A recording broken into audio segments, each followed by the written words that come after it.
Hello mọi người, xem video hay thì hãy đăng ký thành hội viên, like, tìm và comment ngay nhé. Bạn trai cô không phải là bạn trai cô, bạn trai thật của cô đã chết. Tắm xong đi ra bạn trai đã ngủ rồi.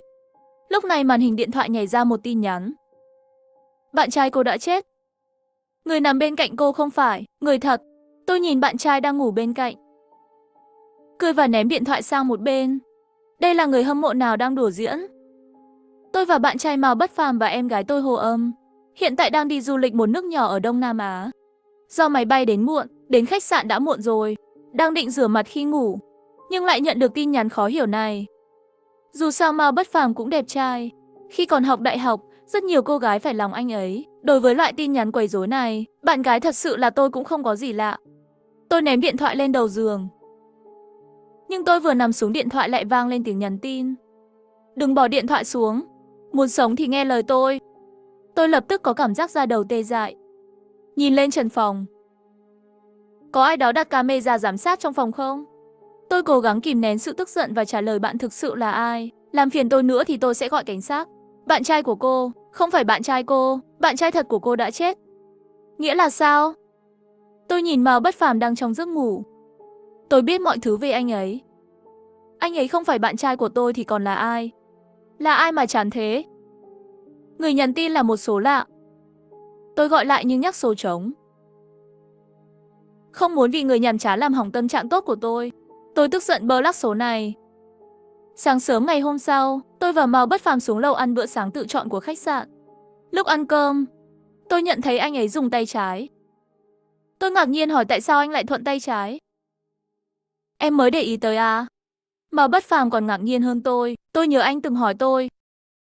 Phải không, chắc là em quên rồi. Mặc dù tôi không chú ý đến anh ấy sử dụng bàn tay nào, nhưng nếu anh ấy thuận tay trái, tôi không thể không để ý trong 7 năm qua. Nhưng mà Mao Bất Phàm nói tự nhiên như vậy cũng không giống là nói dối. Lúc này em gái tôi Hồ Âm cũng đến nhà hàng. Chào anh rể. Chào buổi sáng, anh đi vệ sinh. Thấy Mao Bất Phàm rời khỏi chỗ ngồi, Hồ Âm đến bên cạnh tôi hỏi chị. Sao hôm nay chị lạ thế? Sao chị lại cảm thấy Mao Bất Phàm hình như chỗ nào khác nhau rồi? Tôi cứ tưởng Hồ Âm sẽ cười tôi đang nghi. Nhưng em ấy nói, chị cũng phát hiện ra à? Tôi kinh ngạc nhìn em ấy. Đột nhiên cảm thấy toàn thân lạnh. Em muốn nói gì? Thấy Mao Bất Phàm đã đi về rồi. Hai chúng ta trao đổi ánh mắt với nhau nhanh chóng câm miệng lại. Sao không nói chuyện nữa? Vừa rồi có phải đang nói xấu anh không? Như đang đùa, nhưng lại khiến người ta cảm thấy như một cuộc thẩm vấn đầy chất vấn. Nhìn Mao Bất Phàm trước mắt này, nếu thực sự không phải là bạn trai của tôi, vậy hắn là ai? Làm sao có thể giống nhau? Anh đoán đúng rồi, chúng em đang nói xấu anh. Một câu nói đùa của Hồ Âm lập tức phá vỡ sự bối rối. Mao Bất Phàm có vẻ cũng thở phào nhẹ nhõm. Nghĩ đến lời Hồ Âm còn chưa nói xong, cứ giả vờ như bụng không thoải mái. Không phiền, hôm nay em sẽ không ra ngoài chơi nữa. Bụng đau quá, em phải về phòng.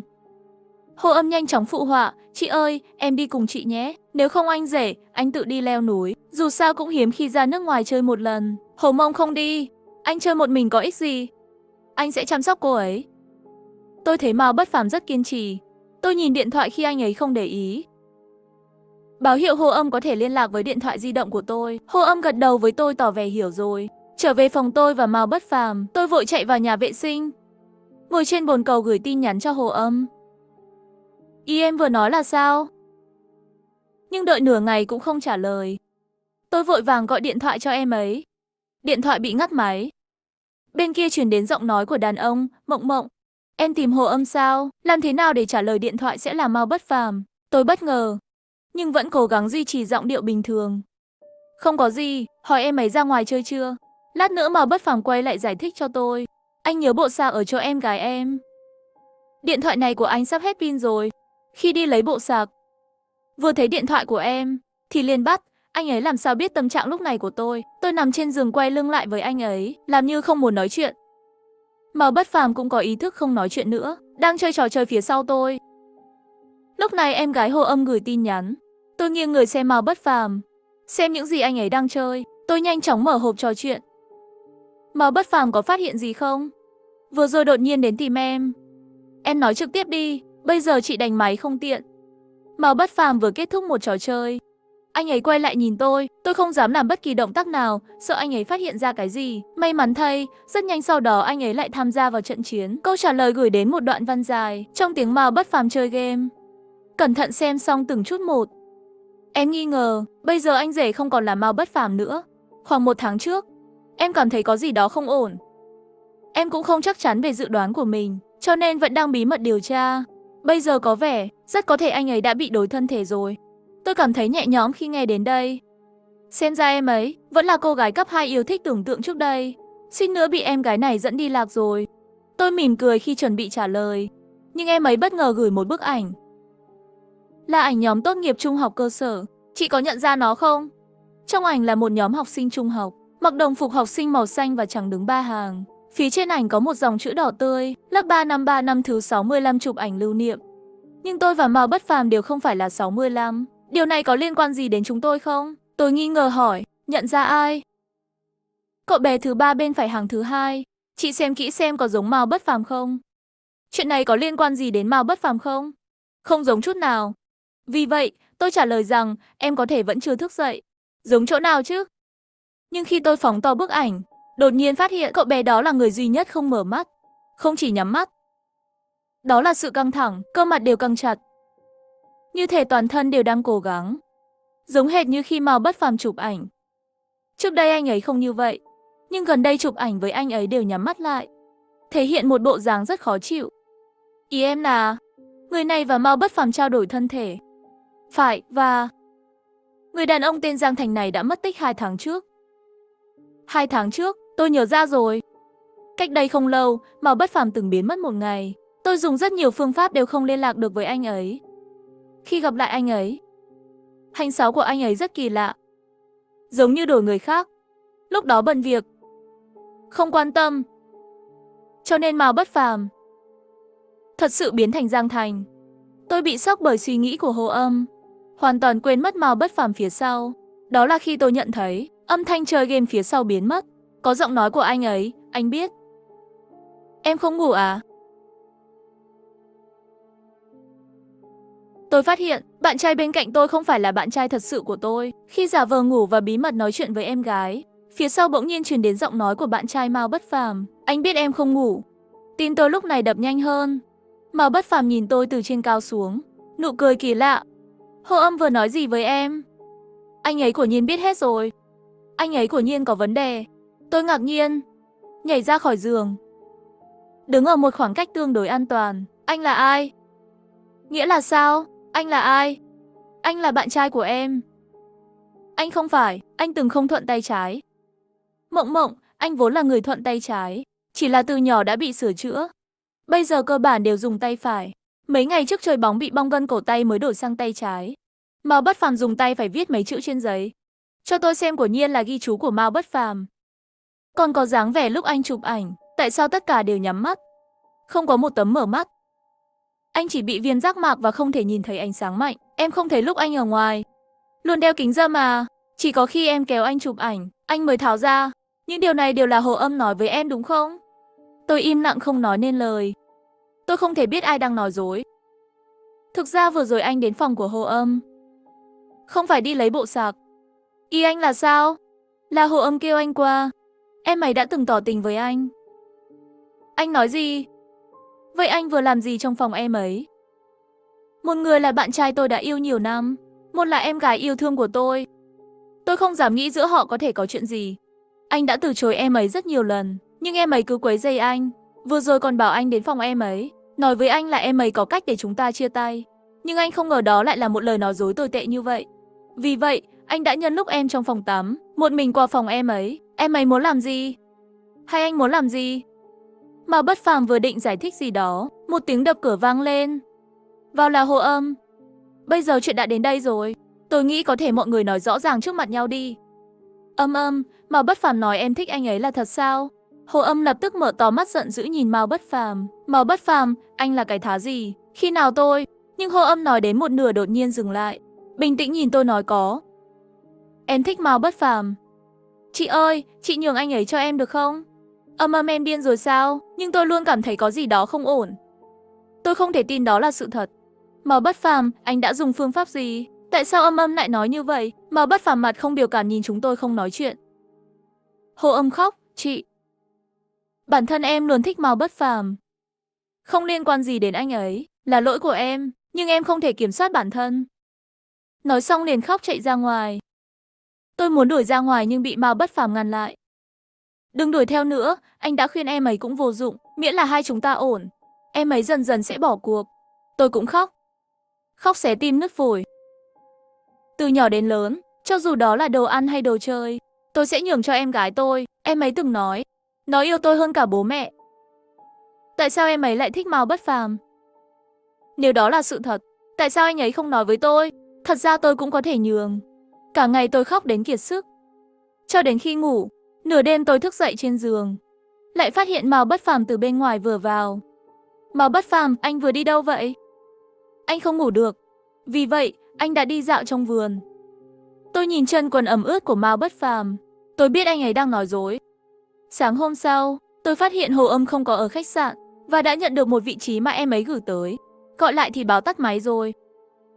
Bất kể vị trí này đại diện cho điều gì, tôi nhất định phải đi xem. Khi tôi nói với Mao Bất Phàm, anh ấy lại có vẻ bình tĩnh khác thường. Chúng tôi làm theo hướng dẫn của bản đồ, vô tình đi về phía một vách đá dốc đứng.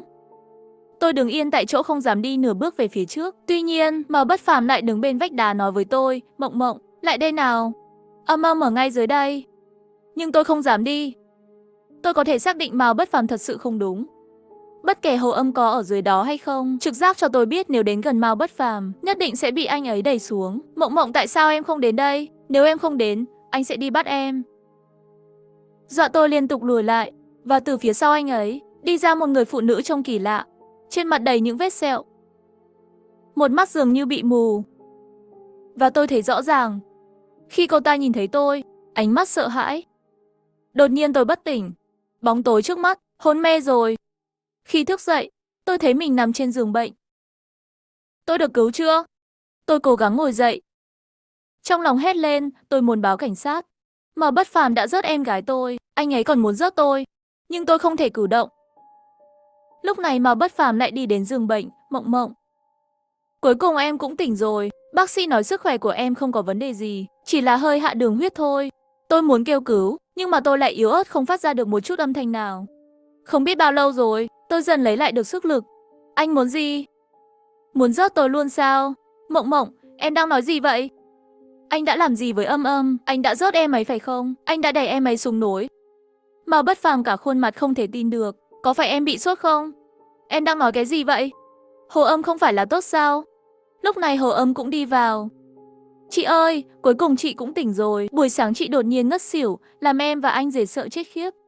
Tất cả chuyện này là sao vậy? Có phải là cơn ác mộng của tôi không? Ba chúng ta hôm nay hẹn nhau ngắm bình minh. Và chị đã ngất xỉu trước khi chúng ta lên đường. Không, tất cả đều quá thật. Tôi không tin đó là mơ. Mở hộp trò chuyện. Không có thông tin định vị đó. Hôm qua nói chuyện về Giang Thành, tin nhắn ghi lại cũng biến mất. Nhưng tôi bỗng nhiên phát hiện ra một chi tiết. Vì vậy, nói rằng tôi muốn nghỉ ngơi ngay bây giờ. Để tôi yên một chút được không? Nhìn họ rời khỏi phòng. Nhìn vào chút còn sót lại trên điện thoại. Tôi chắc đã lên đỉnh núi. Tôi biết Mao Bất Phàm và Hồ Âm đang nói dối tôi. Lúc này bạn thân Vương Tuyết gọi điện thoại Giang Thành chết rồi. Trái tim tôi đau nhói. Ngay từ khi tôi bắt đầu nghi ngờ Mao Bất Phàm, tôi liền lặng lẽ nhờ Vương Tuyết giúp tôi điều tra Giang Thành. Vương Tuyết lại hỏi, cậu bảo tôi điều tra xem tên Giang Thành đó làm gì? Vương Tuyết, nghe tôi này, tôi nghi ngờ rằng trong cơ thể của Mao Bất Phàm là một người khác. Cậu nghi là Giang Thành? Đúng vậy, nếu trong cơ thể của Mao Bất Phàm là Giang Thành, vậy Giang Thành đã chết rất có thể là bạn trai tôi, trong thân thể có một người khác. Bạn thân Vương Tuyết nói, người trao đổi thân thể với bạn trai tôi đã chết. Nhưng thật sự có chuyện trao đổi thân thể sao? Luôn có một truyền thuyết đô thị. Khi cậu không thể nghĩ ra, điện thoại sẽ nhận được một địa chỉ web. Nếu cậu ở địa chỉ web này, điền tên người khác vào, sẽ trao đổi thân thể với Hy Ngoa đó. Thật lố bịch. Chỉ là một câu chuyện bịa đặt. Nếu nói, tôi thực sự đã thấy ai đó trao đổi thành công rồi. Đột nhiên một luồng ý nghĩa lan đến đỉnh đầu. Nhưng tôi phát hiện Mao Bất Phàm lại vào. Thế là tôi nhanh chóng cúp điện thoại. Sau một hồi vật vã, tôi đã không còn tâm trí đi chơi, không ngừng bước lên máy bay trở về nhà. Xuống máy bay là tìm được bạn thân Vương Tuyết, cùng đi báo cảnh sát. Đồng chí cảnh sát, bạn trai tôi bị người ta đổi thân thể. Người chết kia không phải là Giang Thành, mà là Mao Bất Phàm. Hiện tại Giang Thành đang dùng thân phận Mao Bất Phàm để sống. Hắn biết tôi phát hiện ra và hắn muốn giết tôi. Suýt nữa thì đẩy tôi xuống khỏi vách đá. Tôi nghi ngờ em gái tôi cũng tham gia. Hãy bảo vệ tôi. Cảnh sát nghe xong lời kể của tôi, làm xong một lúc rồi nói cô Hồ Mộng. Chúng tôi thông cảm cho những gì đã xảy ra với cô. Muốn hỏi cô có người thân nào không? Bố mẹ tôi đều ở nước ngoài. Chúng tôi hy vọng cô có thể phối hợp đến bệnh viện kiểm tra. Các người nghĩ tôi bị bệnh tâm thần. Tôi không phải tâm thần. Vương Tuyết, mau nói giúp tôi không phải bệnh tâm thần.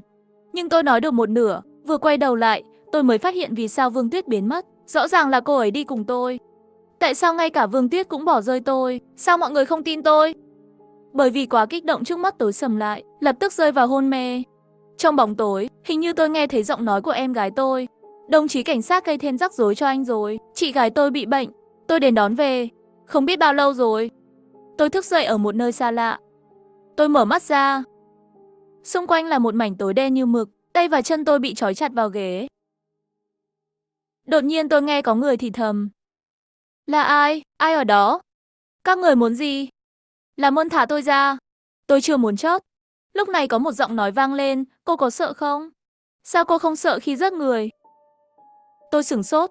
Nghĩa là sao? Nghe như giọng của Mao Bất Phàm. Mao Bất Phàm chậm rãi đi đến trước mặt tôi. Đáng lẽ tôi phải đoán ra, anh hoàn toàn không phải là Mao Bất Phàm. Anh là Giang Thành. Mao Bất Phàm thật sự đã bị anh giết từ lâu rồi. Giờ anh lại muốn giết tôi, đúng không? Câu này cô nói đúng một nửa. Và cô chỉ nói đúng nửa câu sau. Nửa câu sau, anh thật sự muốn giết tôi sao? Không, anh thật sự là Mao Bất Phàm sao? Nhưng chúng ta sắp kết hôn rồi. Chẳng lẽ là bởi vì Hồ Âm, anh yêu em ấy đúng không? Tôi không ngờ cô lại là đồ não yêu đương. An Văn Văn, anh gọi tôi là gì? Cái gì? Khi chúng ta đi du lịch ở một nước, tin nhắn cô nhận được là do tôi gửi. Kể cả tôi đã nói Hồ Âm theo đuổi tôi. Tất cả đều là nói dối cô. Tại sao? Tại sao? Tôi yêu anh nhiều như vậy, phải không? Vậy tôi cũng có thể hỏi cô, đồng phục trung học của chúng ta trông như thế nào? Tôi sửng sốt. Chúa ơi, tại sao tôi không nhớ đồng phục trông như thế nào? Nhưng tôi nhớ Mao Bất Phàm. Nhớ tất cả những gì anh ấy đã làm với tôi. Tôi không thể nhớ những chi tiết này. Còn Hồ Âm thì sao? Hồ Âm lại đóng vai trò gì? Chính em ấy thừa nhận em ấy thích anh. Và tại sao? Đương nhiên cũng là để đùa với chị. Chị gái, Hồ Âm chậm rãi từ trong bóng tối đi ra. Nhìn tôi với vẻ mặt hút máu. Quả nhiên cô và Mao Bất Phàm yêu nhau. Đương nhiên còn có cái gọi là chuyện Giang Thành. Ngoài ra còn có vị trí tôi gửi cho cô trên núi. Tất cả đều là lừa cô.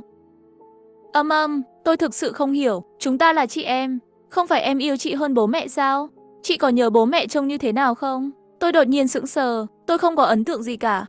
Tôi không thể nhớ được bố mẹ mình. Vậy em nói Giang Thành là ai? Tất cả đều là giả. Hoặc là nói căn bản không tồn tại người này. Vâng, tôi đã tạo ra tất cả. Không đâu. Vương Tuyết nói rồi, Giang Thành đã chết. Vương Tuyết nói, sao cô ấy có thể nói dối tôi? Tại sao tôi không thể nói dối cô? Tiếng giày cao gót vang lên. Vương Tuyết cũng xuất hiện. Trên thực tế, Giang Thành không tồn tại. Nhưng hãy nhìn xem đây là ai. Vương Tuyết cầm điện thoại di động, hiển thị hình ảnh của một cô gái. Cô ta là ai? Cô ta không phải là tôi. Người phụ nữ lạ mà cô nhìn thấy, có liên quan gì đến cô ta? Các người điên rồi. Ba người trước mắt. Một là bạn trai tôi, một là em gái tôi, một là bạn thân của tôi. Tại sao ba người họ lại cùng nhau chống lại tôi? Tại sao? Sao các người lại liên minh với nhau để chơi tôi? Tôi là người thân thiết nhất của các người. Tôi đã làm gì sai? Rõ ràng là để tra tấn cô. Để cô có được rồi lại mất. Để làm cho cô trước khi chết cảm nhận nỗi đau của cô ấy. Cô ấy? Cái nào cô ấy? Cô đang nói về ai vậy? Tại sao tất cả đều nói những điều tôi không hiểu? Trong bóng tối, một cô gái bước tới. Cô ấy là người phụ nữ đầy sẹo. Đừng lại đây, đừng đến đây, tôi hét lên vì sợ hãi. Có chuyện gì vậy? Cô rất ghét phải không? Nhưng đó không phải là cô sao? An Văn Văn. Đột nhiên, ký ức như nước lũ của Tạ Hạ ập vào tôi. Sau một cơn đau đầu dữ dội, tôi nhớ mọi thứ. Tên tôi là An Văn Văn. Lúc đi học, tôi bị đánh giá là cô gái xấu xí nhất trường mỗi năm. Người duy nhất muốn làm bạn với tôi chỉ có Hồ Mộng và Mao Bất Phàm. Hồ Mộng đã chia sẻ mọi thứ về tình yêu với Mao Bất Phàm. Tình yêu với em gái. Nhưng cuộc đời của Hồ Mộng quá hoàn mỹ. Cô ấy phù hợp với mọi thứ tôi tưởng tượng về một cô gái hoàn hảo, đẹp và thông minh. Gia đình tốt, bạn trai và cô ấy là một cặp đôi hoàn hảo. Mọi thứ khiến tôi ghen tuông dữ dội. Tôi quyết tâm mình muốn trở thành Hồ Mộng. Vì vậy, tôi đã dắt Hồ Mộng vào ngày tốt nghiệp, không chỉ lén lút đổi mặt thành dáng vẻ của cô ấy, vẫn còn ở nước ngoài thôi miên, quên đi ký ức quá khứ. Cuối cùng tôi cũng có thể thay thế cô ấy, bắt đầu cuộc sống tốt đẹp của tôi. Nhưng An Văn Văn, cô không ngờ sao? Cô ấy vẫn sống sót. Nhưng bị cô làm biến dạng rồi. Giờ xem ra cô vẫn là cô gái xấu xí đó. Đừng nói tôi xấu xí, đừng gọi tôi là xấu xí. Con dao sắc trong tay họ không ngừng đâm vào tôi. Tôi ngã rồi. Tầm nhìn dần dần mờ đi. Hơi sức cuối cùng tôi nói với Hồ Mộng, xin lỗi. Trái tim tôi vĩnh viễn rơi vào bóng tối.